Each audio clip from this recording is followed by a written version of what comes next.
యేసుక్రీస్తున్నాం. మీ అందరికి వందనాలు, ప్రభుత్వ స్తోత్రాలు. యాకోబు పత్రిక 1వ అధ్యాయము 5వ వచనం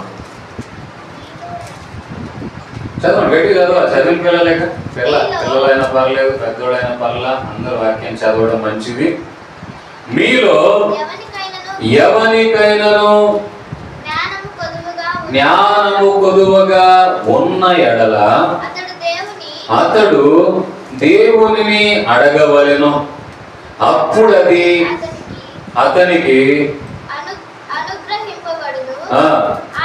ఆయన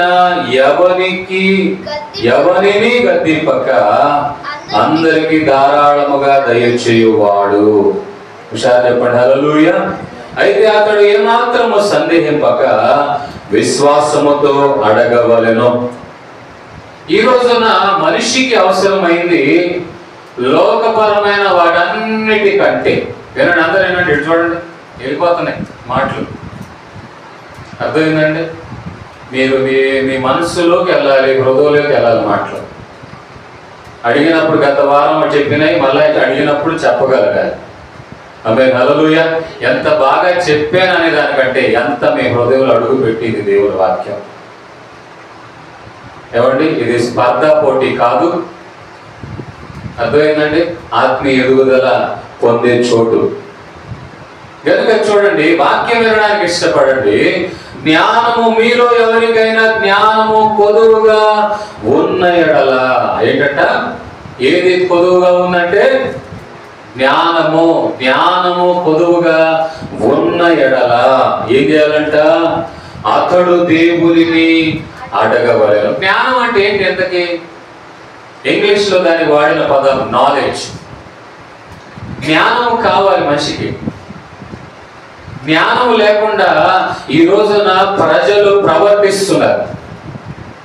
జ్ఞానము ఉన్నవాళ్ళు ఎవరో, జ్ఞానం లేని వాళ్ళు ఎవరో అర్థముగానే వాతావరణాలు.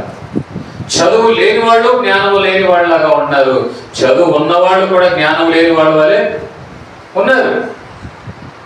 జ్ఞానము మనిషిని నాగరికతను పెంచేలాగా ఉండాలి. జ్ఞానము మంచి చెడ్డల వివేచన కలిగించేటట్లుగా ఉండాలి. జ్ఞానము పొందిన వాళ్ళు ఆ జ్ఞానాన్ని వినియోగించుకోగలగాలి వాళ్ళ జీవితంలో. అర్థమైందండి? ఇప్పుడు నేను దేని గురించి చెప్తున్నా మీకు అంశం? జ్ఞానం. ఇంతకీ మన జ్ఞానం ఉందా? చూద్దాం దేవుని వాక్యాన్ని బట్టి మనము ఎంతటి జ్ఞానవంతులమో. బైబిల్ అంటుంది, నిన్ను నీవు జ్ఞాని అనుకోవద్దు, ప్రతి వాళ్ళు జ్ఞానులైపోయి ఎదురోడు తీర్పు తీర్చడమే. నువ్వు కరెక్ట్ కాదు, నువ్వు ఇది కాదు, నువ్వు అటు చేసావు, నువ్వు ఇటు చేసావు, ఇదే సరిపోయింది. ఆఖరికి సంఘాలు కూడా మధ్య ఒక సంఘంలో చూస్తే ఎవరి పెత్తనం కొరకు తనుకుంటున్నారు. ఇంకో సంఘంలో ఏమో నేను చెప్పిందే జరగాలి, నువ్వు చెప్పిందే జరగాలి. అసలు ఇది జ్ఞానంతో ఉండే పరిస్థితులేనా? ఇది దేవుని సన్నిధినా, వ్యాపార కేంద్రాల? ఇది దేవుని సన్నిధానమా, పదవి వ్యామోహంతో ఉన్నటువంటి రాజకీయ నాయకులు చేరే చోట? నేను చెప్పింది లేదు కాబట్టి నేను రాను, నేను చెప్పింది చేయలేదు కాబట్టి నేను ఉన్నాను. అసలు ఇదేంటి అదేంటి? కాబట్టి ఇక్కడ పాటల పోటీ జరుగుతుందా, లేకపోతే ఎక్కడ సంఘాలు అలా తయారైపోయినాయి? అలాంటి దాంట్లో దేవుని చిత్తము నెరవేరుతుంది అనుకోవడం పెద్ద మోసం. కానీ దేవుని చిత్తం నడిపిస్తున్నటువంటి దేవుడు, యాజకత్వము చేస్తున్న యాజకుడిని దేవుడు ఎన్నుకొని నిలబెట్టాడు కదా, అతనిని బట్టి దేవుని చిత్తం నెరవేర్చబడాలి. అతని ద్వారా మాత్రమే దేవుని రాజ్యం కట్టబడుతుంది. ఆమేన్, హల్లెలూయా. వ్యక్తిగతంగా మానవ నైజముతో అబ్బో నాకు తెలివితేటలు ఎక్కువ ఉన్నాయి, అబ్బో నాకెక్కువ తెలుసు అనుకుని వెళ్ళాం అనుకోండి, ప్రయోజనం ఏముండదు. బ్రేకులు లేని వాహనాలు గుద్దుకొని డాష్ అయిపోయి యాక్సిడెంట్ అయినట్టే. ఏ జ్ఞానం మనకు కావాలి? లోకంలో చాలా జ్ఞానాలు ఉన్నాయి కదండి. కళ్ళు తెరిచి చూడండి, కళ్ళు సీరియస్ చూసిన పర్లా మీరు ఇట్లా చూస్తున్నారు అనుకో నిద్రపోతారు. మీరు ఎప్పుడైనా కింద చూడండి, రెప్పల కింద వాళ్ళు ఉంటాయా, నిలబడి ఉంటాయా?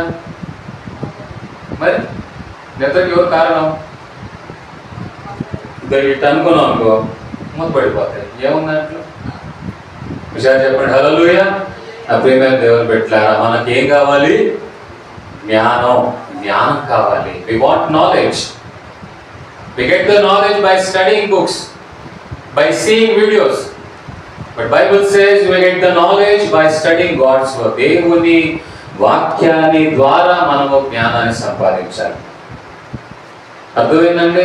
లౌకిక జ్ఞానము కాదు. ఈరోజు లౌకిక జ్ఞానం పొంది పిచ్చోడైపోతున్నారు.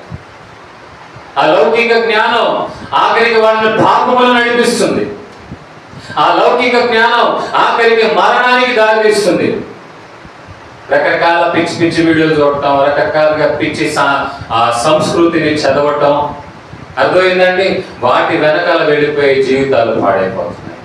యవనస్తులు ఆ లౌకిక జ్ఞానానికి అలవాటు పడిపోయారు, గుప్త జ్ఞానానికి అలవాటు పడిపోయారు. ఆ గుప్తంగా ఉన్న వాటిని పాటిస్తున్నారే కానీ జీవితాలు మార్చబడడానికి, ఉద్యోగాలు చేయడానికి అవసరమైన వాటి జోలికి ఎరట్లా. అర్థమైందండి? లోకల్ మనుషులు ఎలా ఉన్నారు? ఏమంటే సిగరెట్ ప్యాకెట్ మీద ఏముంటుంది? ఏమండి సిగరెట్ ప్యాకెట్ మీద ఏముంటుంది? ఏముంటుందా? పొగ త్రాగుంటా నేను తాగమంటే అంటున్నారా? అంటే మేము తాగుతాం ఏంటి ఇక్కడ? ఏముంటుంది పొగ త్రాగుంటా? ఎవరో అంటారు మా నాన్న తాగుతాడని. అంటే వాళ్ళ ఇంట్లో ఎప్పటి నుండో అలవాటు వ్యసనాలకు బానిసలైపోయి రాలేక బాధపడి వాళ్ళని ప్రభువే రక్షించును గాక. ఆమేన్, హల్లెలూయా. ప్యాకెట్ మీద ఏముంటుందండి? పొగ త్రాగుట ఎవరికి హానికరం? ఆరోగ్యానికి. అంటే వాడు కొనుక్కునేవాడు ఎదుటోడు అనుకోవాలా? ఎవరి గురించి అనుకోవాలి?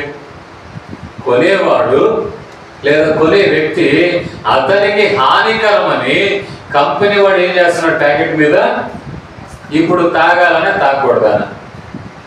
మనం నిజంగా చదువుకున్న వాళ్ళమైతే, మనం నిజంగా జ్ఞాన వివేచన కలిగిన వాళ్ళమైతే, అర్థమైందండి? మనం త్రాగాల త్రాగకూడదా? అవునా? మరి జ్ఞానం ఉన్నవాళ్ళమైనా మనము ఒకవేళ అనుకోవచ్చు, నేను జ్ఞానేనండి, ఆమె వెరీ ఇంటెలిజెంట్ పర్సన్ అను అనుకోవచ్చు. But your mad person. జ్ఞానం కలిగిన వాడు దాని మీద చూసి చదివి కూడా త్రాగకూడదు. ఎందుకంటే నీ ఆరోగ్యానికి హానికరం, నిన్ను బట్టి నీ కుటుంబానికి ప్రమాదకరం. ఆమె హల్లెలూయా. ఆ మధ్య భయంకరమైన రోగం ఒకటి వచ్చింది. అది కుటుంబానికి అంతా సంక్రమించేది. వివాహమైంది అనుకోండి, వివాహమైన తర్వాత కుటుంబానికి సంబంధించిన భార్యకి ఆఖరికి పిల్లలకు కూడా వచ్చిన జాబితాలు అప్పుడు చాలా ఉన్నాయి. అదేంటో మీకు తెలుసు. ఇప్పుడు అలా ఉన్నప్పుడు ఇష్టానుసారంగా జీవితాన్ని గడిపి, ఇష్టానుసారంగా వైవాహిక జీవితాన్ని ప్రక్కన పెట్టి, ఇష్టానుసారంగా సంచరిస్తూ యవ్వన కాలంలో ప్రేమలో పడిపోయి ఈ రోజు వీడు రేపు వాడు, ఈ రోజు ఈమె రేపు ఆమె అని జ్ఞానవంతులే తిరుగుతున్నారు అనుకుందాం. ఈ రోజున ఆ జబ్బు వస్తే ఎవరికి ప్రమాదం? ఎవరికి ప్రమాదం అండి? తాగిన వాళ్ళకి కాదు నేను చెప్పిన ఆరోగ్యం గురించి. నీకు ప్రమాదం, నీ భార్యకు ప్రమాదం, నీ పిల్లలకి ప్రమాదం. ఆ మధ్య నేను చెప్తున్నా, తణుకులో ఉన్నప్పుడు మందిరం కట్టారండి, కొత్తగా మేమే పరిచయకి వెళ్ళాం. ఆ సమయంలో జరిగిన పని ఏంటంటే, ఒక మీటింగ్ బహిరంగ సభ పెట్టాం. బహిరంగ సభ పెట్టినప్పుడు చాలామంది వచ్చారు. చాలా ప్రయాసపడి సభ పెట్టడం జరిగింది. ఆ మీటింగ్ బాగా జరిగింది. మీటింగ్ బాగా జరిగిన తర్వాత ఒక రోజున ఒక అతను వేగంగా బండి వేసుకుని వచ్చాడండి. చాలా జాగ్రత్తగా వేగంగా బండి వేసుకుని వచ్చాడు. ఆ వ్యక్తి చర్చిలో ఏడ్చేస్తున్నాడు, భయంకరంగా ఏడుస్తున్నాడు. ఏమైంది ఏమైంది ఏడుస్తున్నాడు అని అంటే, నేను వెళ్ళా మందిరానికి, మేమున్న రూమ్కి దూరం. వెళ్ళి వెంటనే అతను ఏడుస్తూ ఏడుస్తూ ప్రార్థన చేస్తున్నాడు. నేను ఓపిక కాసేపు కూర్చొని ఏమంటే తర్వాత అడిగా, ఎందుకన్నా ఎందుకు బాధపడుతున్నారు, ఎందుకు ఏడుస్తున్నారు అంటే, అతను అంటాడన్నా, నాకు ఆ రోగంతో బాధపడుతున్నాను, HIV పాజిటివ్తో బాధపడుతున్నాను. అర్థమైందండి? నేను ఈ రోగంతో బాధపడుతున్నాను కనుక నా భార్యకి నా పిల్లలకు ఉండకూడదు అని నేను సభ జరిగినప్పుడు వచ్చి ప్రార్థన చేశానన్న. చివరిలో ప్రార్థన చేయమని చెప్పారు కదా, ప్రార్థన చేశాం. వెళ్ళిపోయి రిపోర్ట్లు చూపిస్తే వాళ్ళకి ఆ రోగం లేదని వచ్చింది. నిజమండి. ఆ బాధ తట్టుకోలేక, ఆనందం తట్టుకోలేక వచ్చేడు చేస్తున్నాడు. మరి ఆ రోగం ఎందుకు వచ్చిందంటారు? ఇదే ఈఎంఐ నచ్చలేదు, ఈ నచ్చలేదు అన్నీ అయిపోయిన తర్వాత అప్పుడు కాలు పట్టుకొని యూసయ్యా అని. ఎందుకంటే వాక్యం వినేటప్పుడు శబ్దేంద్రం ద్వారా వెళ్తున్నప్పుడు జీవితాలు మార్చుకోలేగా. ఈ ప్రేమ వ్యవహారాలకు దూరం ఉండొచ్చుగా. జబ్బు వచ్చిందని తెలుసుగా. శరీరాలు ఇష్టానుసారంగా అప్పగించుకోకూడదు కదా దేవుని వాక్యాన్ని బట్టి. దేవుని వాక్యం ఏమంటుంది? మీ శరీరము దేవునికి ఆలయం. ఏదో తప్పుగా అనుకోకండి, నేను అన్నాను 5 స్టార్ షాపులు చాక్లెట్లకో లేకపోతే పిచ్చి పిచ్చి దానికో శరీరాలు అప్పగించుకుంటారా? దరిద్రంగా. రోగాలకు మూలం మళ్ళీ ఈడును బట్టే వచ్చింది, ఆమెను బట్టే వచ్చిందని బాధపడతారా? ఎవరిది తప్పు? కంటికి గంతలు ఏమైనా కడుతున్నారా? లేదు కదా. జ్ఞానుల వలె ప్రవర్తించండి. హుషారు చెప్పండి. హల్లెలూయా. నీకు స్మార్ట్ ఫోన్ వాడడం వచ్చినట్టు నువ్వు జ్ఞాని అయిపోవు. మంచి చెడ్డలను వివేచించి మంచిని చేయగలిగినప్పుడే నీవు జ్ఞానిగా అనిపించుకుంటావు. హుషారు చెప్పండి. హల్లెలూయా. ఏమంటే సిగరెట్ ప్యాకెట్ మీద త్రాగొద్దంటే దీని వలన నాకు ఆరోగ్యం పాడవుతుంది, దీని వలన నా కుటుంబానికి ఇబ్బందిగా ఉంటుందని నువ్వు మానుకోవడమే ఆశీర్వాదకరం. అర్థమైందండి? ప్రతి సినిమాల్లో కూడా ఏం చూపిస్తారు మధ్యలో? అటు తాగుతానే వాడు తెలివి చూసారా? మందు మాత్రం అమ్మడం ఆగకూడదని చెప్పి తాగుతానే ఉన్న దాంట్లో మద్యపానం.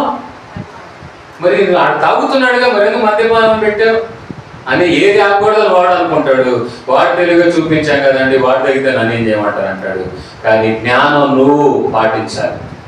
జ్ఞానం కలిగిన వ్యక్తిగా నువ్వు పాటించాలి. ఆమె హల్లెలూయా. వాళ్ళేదో పిచ్చి పిచ్చి తాగుతారు అంతే. దాన్ని చూసుకొని నువ్వు కూడా వాడు తాగాడు కాబట్టి వీడు తాగాడు కాబట్టి, ఈ మధ్య ఆడు పాల ప్యాకెట్లు వాడారు కాబట్టి నేను పాల ప్యాకెట్లు కొంటాను. అర్థమైందంటే ఆడు ఆ మందు తాగాడు కాబట్టి నేను ఆ మందు, ఆడు పిచ్చి మందు తాగుతాడు అంతే దాంట్లో. ఆమె హల్లెలూయా. అది నటన, ఇది నిజ జీవితం. ఎవరిని నాకు అభిమాన హీరో ఉన్నాడు, ఓ ఎంతమంది హీరోయిన్లు పెళ్లి చేసుకోలేదు, నేను చేసుకోండి తప్ప. అది నటన, అది పొట్టకోటి కొరకు చేసే పాపం. అది నువ్వు కూడా ఎలా ఉంటే ఎలాగా? నా ప్రియమైన దేవుని పెట్టారా, జ్ఞానము కలిగి ప్రవర్తించండి. అర్థమైందండి? నా ప్రియమైన దేవుని పెట్టారా, మీలో ఎవరికైనా జ్ఞానం పొదుగా ఉందా? ఏం చేయాలంటే అతను దేవుని అడగండి. దేవుని దగ్గరే నీకు ఆ జ్ఞానం దొరికింది. బయటికి వెళితే లౌకిక జ్ఞానమే నీకు దొరుకుతుంది. బుక్కులు అన్ని రకాల బుక్కులు ఉంటాయి. కానీ మన ఆత్మీయ ఎదుగుదలకు సంబంధించింది దేవుని వాక్యం మాత్రమే. విషయాలు చెప్పండి. హల్లెలూయా. ఈ బైబిల్లో లౌకికమైన జ్ఞానము కాక పరిశుద్ధమైన దేవుని జ్ఞానం నీకు దొరుకుతుంది. అర్థమైందండి? ఇక్కడ పరిశుద్ధంగా ఉండడానికి, దేవునికి అంగీకారంగా ఉండే భక్తి చేయడానికి అవసరమైన జ్ఞానం మీకు దొరుకుతుంది. కనుక ఎవరైనా మీకు జ్ఞానం కావాలా, వాళ్ళు దేవుని అడగండి. అర్థమైందండి? ఆ దేవుని సందేహింపక అడగండి, ఆయన ఖచ్చితంగా ఇస్తాడు. మరి దేవుని ద్వారా జ్ఞానము పొందినప్పుడు మన జీవితాలు ఎలా ఉంటాయో, ఆ జ్ఞానం ఎలాంటిదో అని 3వ అధ్యాయము 15వ వచనము నుండి మనం చదవగలిగితే బాగుంటుంది. 13 నుండి చదువుదాం. మీలో జ్ఞాన వివేకము గలవాడు ఎవడు? వాడు జ్ఞానముతో కూడిన సాత్వికము గలవాడై తన యోగ్య ప్రవర్తన వలన తన క్రియలను కనపరచబడెను. జ్ఞాని అనేవాడంట, నువ్వు నిజంగా జ్ఞాని అయితే, దేవుని ద్వారా జ్ఞానం పొందిన వాడివి అయితే, దేవుని ద్వారా జ్ఞానిగా ఎంచబడిన వాడైతే, అతను జ్ఞానముతో కూడిన సాత్వికం అంటే అర్థం ఏంటి? నీవు దేవుని వాక్యం ద్వారా పొందిన జ్ఞానాన్ని బట్టి, ఆ వాక్యము ద్వారా నీవు ఏమి నేర్చుకున్నావో దానికి తగ్గట్టుగా సాత్వికము కలిగి ఉండాలి. ఇష్టానుసారం ఉండకూడదు. దేవుడు స్వాతంత్రం ఇచ్చాడు అని వాక్యం ఉందనుకో, నా ఇష్టం అనడానికి కాదు. అర్థమైందా మీకు? ఆ యొక్క వాక్యములో ఉన్న ఆ పదాలు, ఆ అర్థాలు గమనించి, ఆ జ్ఞానాన్ని అభ్యసించి, ఆ విధంగా మనము నడిపించబడాలి. సాత్వికం ఉండాలి, లేకపోతే జ్ఞానం కాదని వాక్యం అంటుంది, నేను కాదు. దేవుని సన్నిధానం మన ఇష్టానుసారంగా ఉంటే మన జ్ఞానాలకు పిలవబడలేము. సాత్వికముతో దేవుని జ్ఞానానికి లోబడినప్పుడే. అందుకని చూడండి, తన యోగ్య ప్రవర్తన వలన తన క్రియలను కనపరచాలి. క్రియలను, నీ జ్ఞానమును సాత్వికముతో ఏమండి దేవునికి యోగ్యమైన ప్రవర్తన కలిగిన వ్యక్తిగా క్రియలను కనపరచాలి. ఎందుకని? అయితే మీ హృదయములో సహింపవలనివి కాని మత్సరమును వివాదమును ఉంచుకొనిన వారై అతిశయపడవద్దు. ఉంచుకొనిన వారైతే అంతే కదండి, ఏదో గొప్ప అనుకుంటున్నామా, ఏదేదో అనుకుంటున్నామా, నిజంగా వాక్యానికి సంబంధించిన దీని జ్ఞానాన్ని బట్టి వెళ్తున్నామా అని వాక్యాన్ని బట్టి మనం ఆలోచించాలి. వాక్యం అదే అంటుంది. ఏమని అంటుందంటే, మీరు ఒకవేళ అలా అనుకొని మీ హృదయంలో సహింపరానివి కలిగి ఉండి మత్సరముతో కూడా వివాదాలు, ఇలాంటి మత్సరాలు, వివాదాలు, గొడవలు, సనుగుళ్ళు అన్ని దేవుని జ్ఞానం పొందిన వాళ్ళు అలా ఉన్నారు అనుకోండి, మీరు అతిశయపడుతున్నారేమో ఆ విషయాల్లో. అలా ఉండడం వల్ల నేను జ్ఞాని అని అనిపించుకుంటున్నాను నువ్వు అనుకుంటున్నావేమో, కానీ అతిశయపడవద్దు. సత్యమునకు విరోధముగా అబద్ధం ఆడవద్దు. నిజమండి, వేషధారణ భక్తి. వేషధారణ పైన ఒకటి లోపల ఒకటి. పైన చాలా తెలుసు అన్నట్టుకుంటాం, లోపల ఏమీ లేదు. పైన భక్తిలో ఎవరు ఎదిగామనుకుంటున్నారు, కానీ ఎదిగారా ముదిరిపోయారా మనం చూసుకోవాల్సిన అవసరం. ఎదిగారంటే వాక్యాన్ని బట్టి, జ్ఞానాన్ని బట్టి నడిపించబడతావు. ముదిరితే వాక్యాన్ని నీకు తగ్గట్టుగా వాడుకొని నీకు నచ్చినట్టుగా దేవుని సన్నిధిలో ఉండాలని ఇష్టపడతావు. అంతేగాని దేవుని నడిపింపుకి లోబడవు. హుషారు చెప్పండి హల్లెలూయా. నా ప్రియమైన దేవుని పెట్టారు. మరి దేవుని జ్ఞానం ఎలా ఉంటుంది?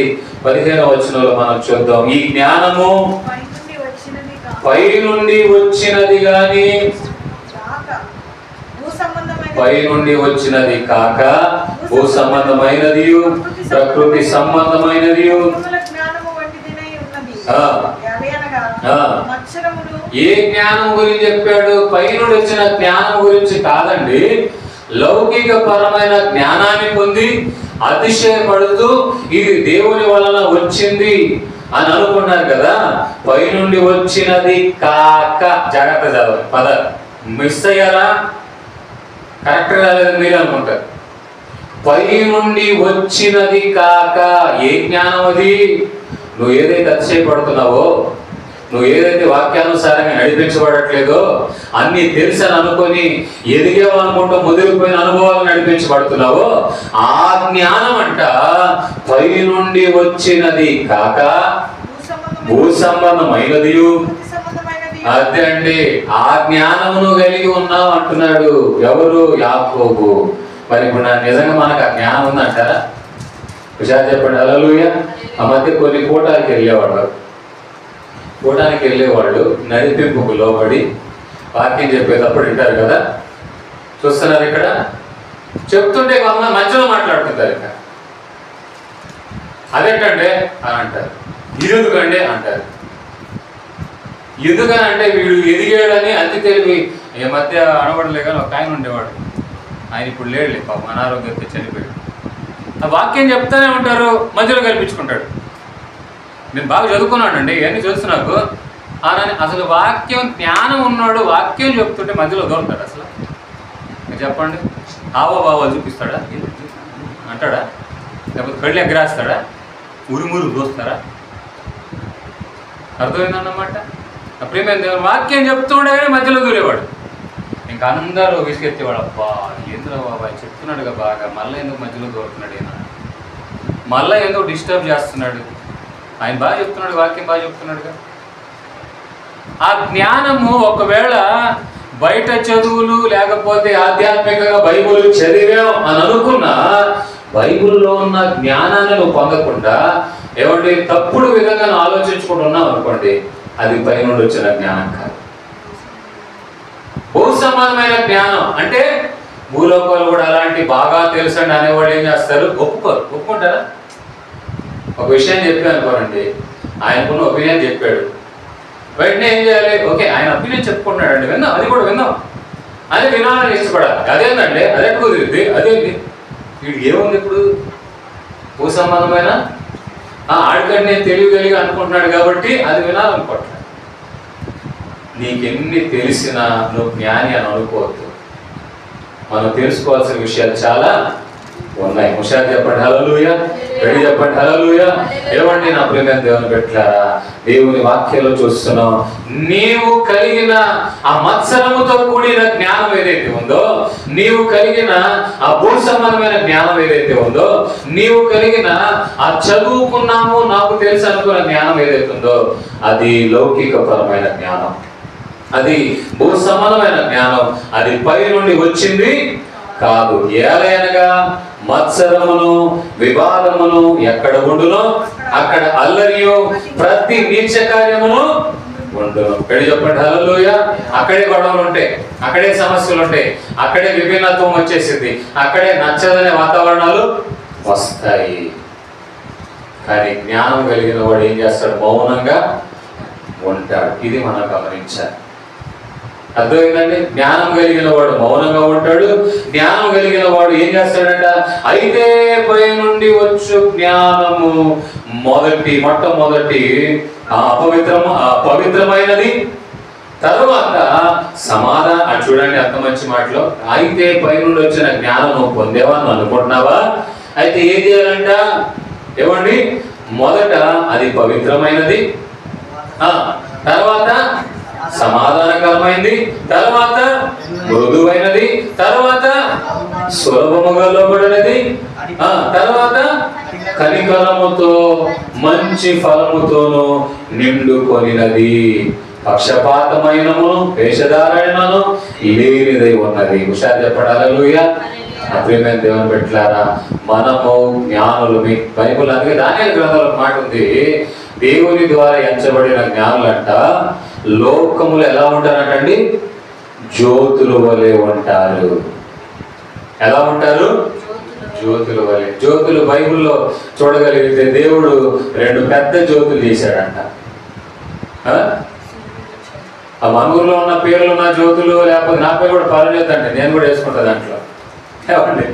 నన్ను మీరు బాధపడకండి, నన్ను కూడా తిట్టుకోవాల్సింది వస్తుంది ఇతరులు సరి చేయడానికి. విషయాలు చెప్పండి హల్లెలూయా.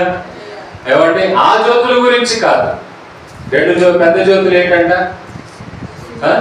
సూర్యుడు, చంద్రుడు. ఇవి ఏం చేస్తున్నాయి లోకానికి? అలా ఉంటారంట దేవుని ద్వారా జ్ఞానం పొందిన వాళ్ళు. విషయాలు చెప్పండి హల్లెలూయా. దేవుని ద్వారా జ్ఞానం పొందిన వాళ్ళు, వాక్యము ద్వారా జ్ఞానం పొందిన వాళ్ళు చెడు వ్యసనాలకు బానిసలుగా ఉంటారు, ఇష్టానుసారమైన జీవితాన్ని అప్పగించుకోరు, భయంకరమైన అక్రమంతో కూడినటువంటి జీవితాన్ని బ్రతకరు. అంతేకాదు అలాంటి జ్ఞానం కలిగిన వాళ్ళంట పవిత్రంగా ఉంటారు. అర్థమైందండి? అలాంటి జ్ఞానం కలిగిన వాళ్ళు సమాధానముకరముగా ఉంటారు. అలాంటి జ్ఞానం కలిగిన వాళ్ళు ఏం చేస్తారంట? మృదువుగా ఉంటారు, మృదువైనది. ఆ తర్వాత ఏమనుంది? అలాంటి జ్ఞానం కలిగిందంట సులభముగా లోబడతారు. అర్థమైందండి? ఎందుకంటే ఏది జ్ఞానమో ఏది అజ్ఞానమో, ఏది చేయాలో ఏది చేయకూడదో అది వివేచన కలిగి ఉంటారు.